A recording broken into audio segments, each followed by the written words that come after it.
Bismillahirrahmanirrahim. Assalamualaikum warahmatullahi wabarakatuh.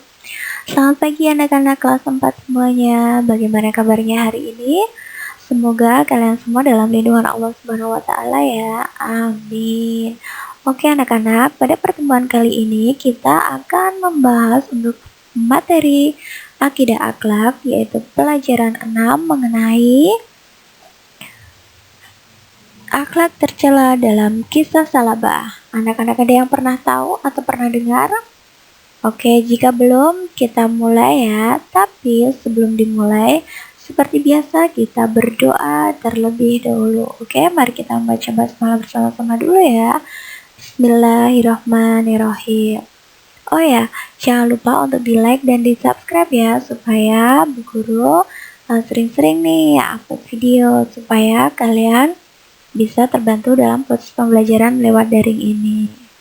Oke. Nah, anak-anak sekalian, akhlak tercela itu adalah akhlak yang harus dihindari. Ya, betul. Nah, sebagai anak muslim yang baik, maka harus berperilaku terpuji. Nah, sekarang apa nih kaitannya akhlak tercela dengan kisah Salabah? Pasti pada bertanya-tanya ya, pasti bingung ya. Oke, yuk kita simak kisahnya. Nah, Allah Subhanahu wa taala itu ternyata Maha mengetahui segala sesuatu yang terbaik untuk hambanya ya anak-anak. Jadi kalau kalian sering berdoa kepada Allah Subhanahu wa taala tetapi belum dikabulkan, itu bukan berarti Allah tidak sayang kita ya. Bisa jadi doa kita itu belum terkabul karena itulah yang terbaik bagi kita. Nah, kisah Salabah itu adalah salah satu sahabat Rasulullah Shallallahu alaihi wasallam yang ketika miskin itu dia rajin beribadah, namun lelahnya menjadi orang miskin. Akhirnya dia meminta kepada Rasulullah agar mendoakannya menjadi orang kaya. Nah, Rasulullah pun mengabulkan permintaannya. Akhirnya jadilah nih si Salabah jadi orang kaya. Tetapi apa yang terjadi? Nah, adik-adik coba deh amati gambar berikut ini. Ada sepotong kata dari si Salabah nih. Zakat, apa ini zakat? Tidak ada aturan yang demikian itu, kecuali pajak atau semisalnya. Pulanglah kalian, kapan-kapan saja aku memikirkannya. Nah, kenapa sih si Salabah ini tidak mau membayar zakat? Kalau menurut kalian nih, apa pendapat kalian tentang si Salabah setelah melihat gambar tersebut? Oke, sekarang kita langsung ke kisahnya si Salabah ya. Silahkan anak-anak simak dan perhatikannya dulu ya. Bu Guru bacakan. Siang itu Rasulullah sedang sholat berjamaah di masjid bersama para sahabat beliau. Di antara deretan para sahabat yang makmum di belakang Rasulullah Shallallahu alaihi wasallam, nampak seorang tengah baya yang kusut rambutnya dengan berpakaian lusuh. Ia dikenal sebagai seorang sahabat Rasulullah yang tekun beribadah. Setelah Rasulullah menyelesaikan sholat, sahabat berpakaian lusuh itu segera beranjak pulang tanpa membaca wirid dan berdoa terlebih dahulu. Rasulullah menegurnya, "Salabah, mengapa engkau tergesa-gesa pulang? Tidakkah engkau berdoa terlebih dahulu? Bukankah tergesa-gesa keluar dari masjid adalah kebiasaan orang-orang munafik?" Salabah menghentikan langkahnya. Ia sangat malu ditegur oleh Rasulullah. Tetapi apa mau dikata? Terpaksa ia berterus terang kepada Rasulullah Shallallahu alaihi wasallam. "Wahai Rasulullah, kami hanya memiliki sepasang pakaian untuk sholat dan saat ini istriku di rumah belum melaksanakan sholat karena menunggu pakaian yang aku kenakan ini. Pakaian yang hanya sepasang ini kami pergunakan untuk sholat secara bergantian. Kami sangat miskin. Untuk itu, wahai Rasul, jika engkau berkenan, doakanlah kami agar Allah menghilangkan semua kemiskinan kami dan memberi rezeki yang banyak." Rasulullah tersenyum mendengar perkataan si Salabah. Lalu beliau berkata, "Salabah sahabatku, engkau dapat mensyukuri hartamu yang sedikit. Itu lebih baik daripada engkau berkelimang harta, tetapi engkau menjadi manusia yang kufur." Nasihat Rasulullah sedikit menghibur hati si Salabah, karena sesungguhnya yang ada dalam benaknya adalah ia sudah bosan menjalani hidup yang serba kekurangan. Satu-satunya cara agar cepat menjadi kaya adalah memohon doa kepada Rasulullah. Karena doa seorang utusan Allah pasti didengar oleh Allah. Itulah yang selalu menjadi angan-angan si Salabah. Hingga keesokan harinya, ia kembali menemani Rasulullah dan memohon agar beliau mau mendoakan agar menjadi orang kaya. Kemudian Rasulullah kembali menasihatinya, "Wahai Salabah, demi zat diriku berada di tangannya. Seandainya aku memohon kepada Allah agar gunung Uhud menjadi emas, Allah pasti mengabulkan. Tetapi apa yang terjadi jika gunung Uhud benar-benar menjadi emas? Masjid-masjid akan sepi. Semua orang akan sibuk menumpuk kekayaan dari gunung itu. Aku khawatir jika engkau menjadi orang kaya, engkau akan lupa beribadah kepada Allah." Salabah terdiam mendengar nasihat Rasulullah, namun dalam hatinya berkecamuk. Aku mengerti Rasulullah tidak mau mendoakan, karena beliau sayang kepadaku. Beliau khawatir jika aku menjadi orang kaya, aku akan menjadi golongan orang-orang yang kufur. Tetapi aku tidak seburuk itu. Justru dengan kekayaan yang kumiliki, aku akan membela agama ini dengan hartaku. Akhirnya Salabah pulang. Ia merasa malu apabila terus memaksa Rasulullah agar mau mendoakannya. Namun keesokan harinya ia tidak kuasa menahan dorongan hatinya untuk segera terbebas dari belenggu kemiskinan yang kian mengempitnya. Ditemuinya Rasulullah. Ia memohon untuk yang ketiga kalinya agar Rasulullah mau mendoakannya. Kali ini pun Rasulullah tidak bisa menolak keinginan si Salabah. Beliau mengadahkan tangannya ke langit. "Ya Allah, limpahkanlah rezekimu kepada si Salabah." Kemudian Rasulullah memberikan kambing betina yang sedang bunting kepada Salabah. "Peliharalah kambing ini baik-baik," pesan Rasulullah. Salabah pulang membawa kambing pemberian Rasulullah dengan hati yang berbunga-bunga. Dengan modal kambing serta doa Rasulullah, aku yakin aku akan menjadi orang kaya raya. Hari berganti hari, bulan berganti bulan. Salabah yang dulu miskin dan lusuh telah berubah menjadi orang yang kaya dan terpandang. Kambingnya yang berjumlah ribuan, di setiap lembah dan bukit terdapat kambing-kambing si Salabah ini. Pada pagi itu si Salabah berjalan meninjau kandang-kandang kambing yang sudah tidak sesuai dengan jumlah kambing yang terus berkembang biak. Aku harus pindah dari sini, mencari lahan yang lebih luas untuk menampung kambing-kambingku." Akhirnya Salabah menemukan lahan yang luas di pinggir Madinah. Di sana ia membangun kandang-kandang baru yang lebih besar. Namun demikian, perkembangan kambing-kambing Salabah bagaikan air bah yang sulit dibendung. Kandang-kandang yang baru dibangun itu pun sudah penuh sesak oleh ribuan kambing. Dengan demikian, setiap hari Salabah disibukkan dengan mengurus kekayaannya. Ia yang dulu setiap sholat 5 waktu dan selalu berjamaah di masjid, sekarang hanya datang ke masjid pada waktu sholat zuhur dan asar saja. Sampai Rasulullah bertanya-tanya, "Wahai sahabatku, sudah sekian lama Salabah tidak kelihatan di masjid. Tahukah kalian bagaimana keadaannya sekarang?" "Wahai Rasulullah, Salabah sudah menjadi orang kaya. Lembah-lembah di Madinah pun, di luar Madinah penuh sesak dengan kambing-kambing Salabah. Benarkah?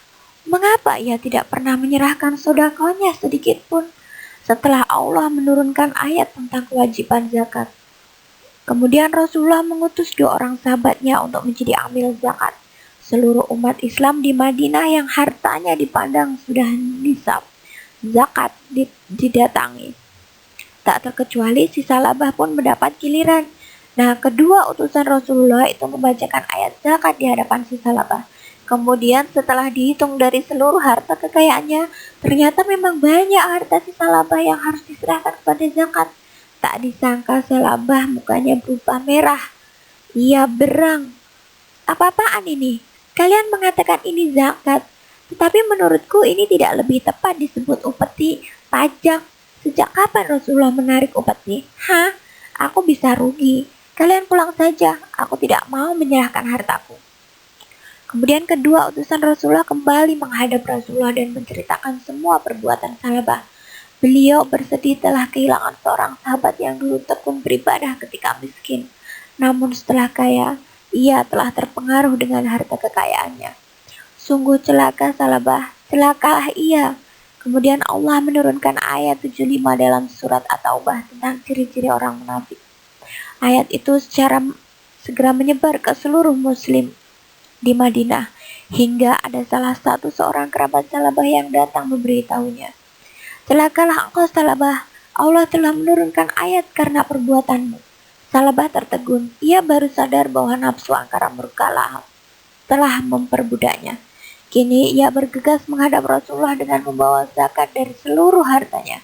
Namun Rasulullah tidak berkata apa-apa kecuali hanya sepatah kata, "Sebab kedurhakaanmu, Allah melarangku untuk menerima zakatmu." Salbah berjalan lunglai kembali ke rumahnya. Hari-hari dalam hidupnya hanya dipenuhi dengan penyesalan yang tiada arti. Sampai suatu hari terdengar kabar Rasulullah telah wafat. Ia semakin bersedih karena taubatnya tidak diterima oleh Rasulullah SAW hingga beliau wafat. Salabah mencoba mendatangi Khalifah Abu Bakar sebagai pengganti Rasulullah. Ia datang dengan membawa zakatnya. Apakah Abu Bakar menerimanya? Abu Bakar hanya berkata, "Rasulullah saja tidak mau menerima zakatmu. Bagaimana mungkin aku menerima zakatmu?" Demikian pula di zaman kekhalifahan Umar bin Khattab.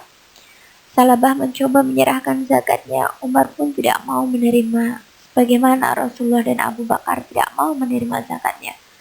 Bahkan sampai Khalifah Utsman bin Affan juga tidak mau menerima zakat Salabah, karena Rasulullah, Abu Bakar, dan Umar tidak mau menerima zakatnya.